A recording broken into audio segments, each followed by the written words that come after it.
I tell the story of one of the people, a girl that we had, a lady we had in on our marketing team in my training company, and she was Debbie Downer. Everything you said, she go, "That's not going to work. That's not going to work. Here's why." And we would say, and eventually my people would all say, "Get rid of her. She's a downer." Everything we say, everything you come up with, these brilliant ideas, she's got something wrong. This could go wrong. That could go wrong. I said, "Are you kidding? She's freaking brilliant at that. That's why we need her. We want her to be able to say, this could go wrong, or that could go wrong, or this could go wrong."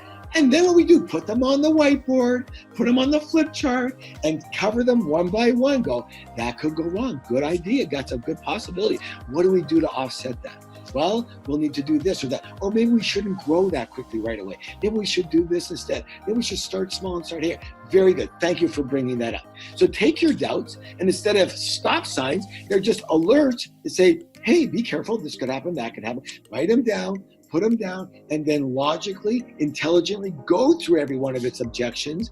And then it's going to say things like, no, you don't know. You don't have enough knowledge. You don't know what you're doing. You've never done anything like this before.